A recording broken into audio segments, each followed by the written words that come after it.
Kingdom Come Deliverance 2. Is it worth a buy? Let's read the words of the developer. If the developer has lied, do you want to know how many fucks I give about that? None. I don't care. First up, guys, let's quickly address the woke. I don't want to give it more than like a minute or so because there's nothing. It's just bollocks. Essentially, Henry in an RPG makes decisions. Shock horror. Okay, I'm 57 hours into the game, and I have never seen any gay sex in this game. Well, I haven't even seen any gay anything in this game. If the developer has lied, do you want to know how many fucks I give about that? None.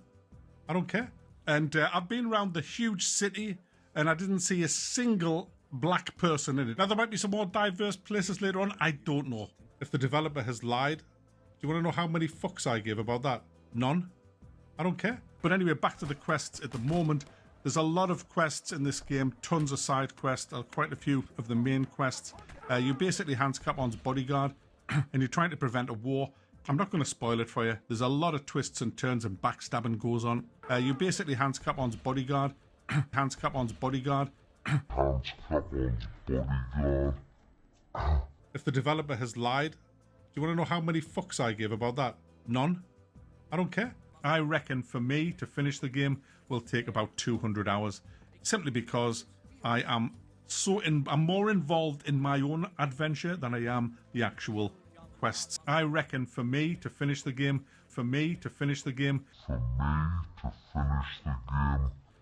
if the developer has lied, do you want to know how many fucks I give about that? None. I don't care. Bloody hell, the Shilling is gonna slash me hips. All this retconning of characters and lore, all for the sake of filling out DEI quotas. Meanwhile, clowns claiming to be against wokeness are going out of their way to defend blatant wokeness in Kingdom Come Deliverance 2, when they clearly don't know what the fuck they're talking about. Because if they did, then they would know that all these quote-unquote player choices are illogical. Probably the most shameless shill of all of this controversy is Worth a Buy. Someone who once cared about calling out companies on their egregious bullshit. However, it's become very apparent that Mac doesn't care what companies do. So long as he has an attachment to said game, it can get special perks for being a good corporate slave. This lying coward displayed behavior reminiscent of a leftist locale by deleting his stream of his damage control for KCD2, hilariously after members of his own stream chat were disagreeing with him. Then he deleted his community post where he tried to play the victim and create a false narrative about those commenting on his livestream. And once he realized his community post didn't get the response he was hoping for, that's when he got rid of it.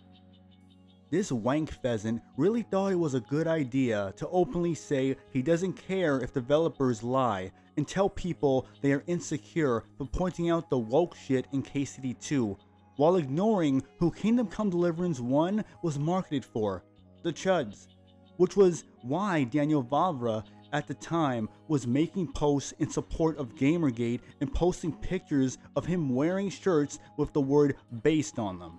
So to act like it's wrong for us to hold Warhorse accountable for their hypocrisy and betrayal is retarded.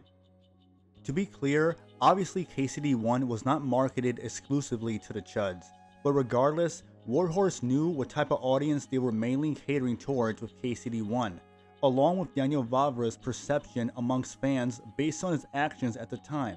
So when Warhorse decided to do a complete 180 with KCD2, naturally a large chunk of their audience were going to speak out against it, and rightfully so.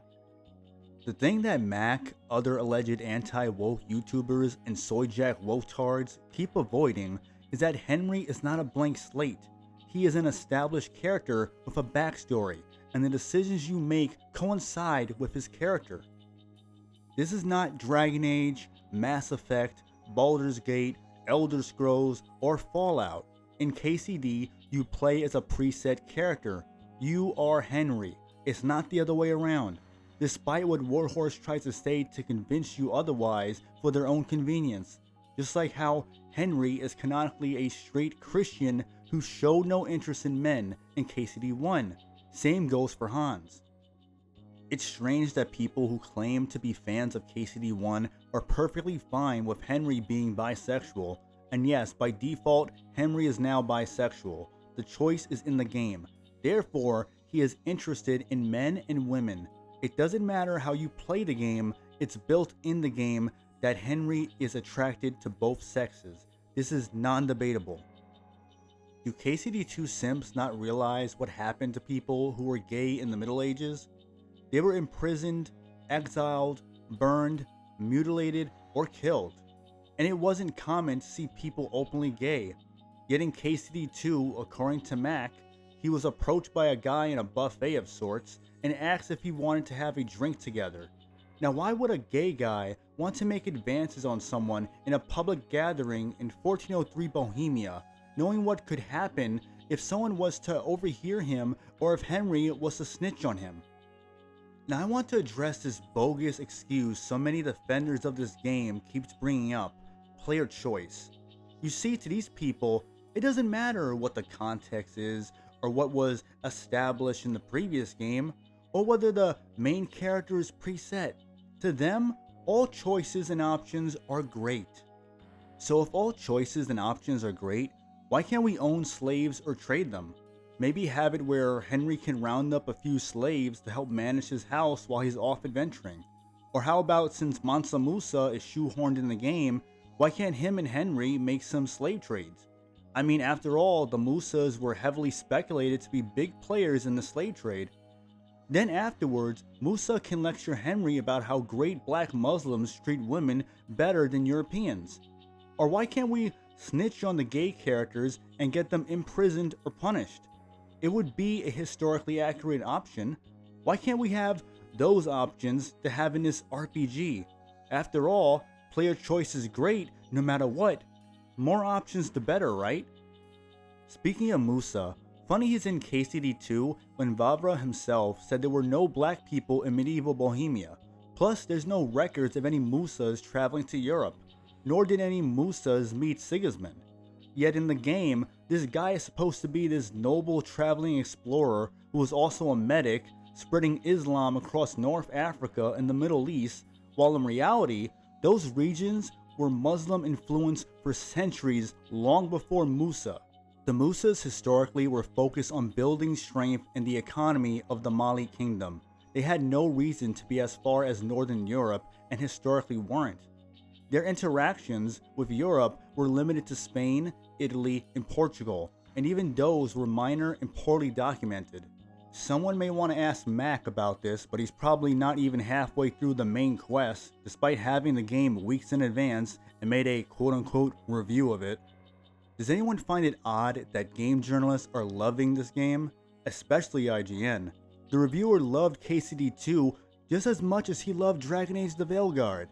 But I want to thank him for further exposing KCD2 on Pedosky, I mean Blue Sky, where someone captured their post and put it on X, and the DEI propaganda gets worse. There's a quest dedicated to helping other minority groups for the sake of virtue signaling, a self-insert of Daniel Vavra for sure, and more diverse characters for Warhorse's ESG score, several gay romancing, including the one with Hans, and characters crucial to the plot who are gay or minorities despite the realities of that time period in Northern Europe. I'm sure the simps will use Deep Silver or Embracer Group as a scapegoat for Warhorse's deliberate DEI shoehorning, just like the Saints Row reboot simps were using Deep Silver and Embracer Group as scapegoats to take any blame off of Volition. But seeing as KCD2 is woke slop, I'm sure the Saints Row reboot fans are enjoying this game. Fact is that Vavra stated himself in several posts that no one has forced him to do anything, and that KCD2 is the game he wanted to make. And I believe him. He went out of his way to make it known that he was calling the shots and no one else got in his way. And he also called people bots, grifters, and Nazis for criticizing him. Such a great guy. I know a lot of this will go over a lot of people's heads, since many will just go, but it's like in the top charts and selling well and reviewing well. Like, dude, it's not woke. This game is a masterpiece. Y'all hating. Funny because Uncharted 4, The Last of Us 2, and Insomniac Spider-Man 2 also did well. So does that make those games suddenly free of DEI BS? The thing is, gamers allow companies to do egregious practices and cram ideological nonsense in games. Just look at how many people will support companies such as Activision, Ubisoft, BioWare, Bethesda, and EA. Hell, there's individuals willing to give BioWare another chance with Mass Effect 5. So of course KCD 2 will sell well and get rave reviews. That wasn't being put into question. In the end, a game's success doesn't mean it's free from ideology. However, the cancelled pre-orders definitely cost Warhorse potential money, and that's non-debatable. It's pathetic to see Warhorse sell out, but what's more pathetic is how many people are willing to sell out with them, especially those who claim to be anti-woke. This is just like what happened with Baldur's Gate 3 and Starfield, a bunch of turncoats glazing two woke games, and KCD 2 is no different. And of course, the woke crowd will be simping hard for this game regardless, though that is to be expected. Guys like Worth a Buy wanted to be better than the journalists, yet here we are, proving to everyone that you all are cut from the same cloth. You guys can talk about people acting like extremists, whining, or overreacting, while at the same time base your whole identity online as anti-woke culture war channels, yet are fighting so hard to protect KCD 2 as if it's any different than other woke games. So you can bend the knee for this game, ignore patterns, and be a spineless, inconsistent hypocrite with your fence-sitting buddies, while the rest of us will do what you bitches refuse to do, and that's hold companies accountable. There is a better story in this game. It's the story of essentially, I've had gay sex me and one guy in 57 fucking hours. I reckon for me to finish the gay sex will take about 200 hours.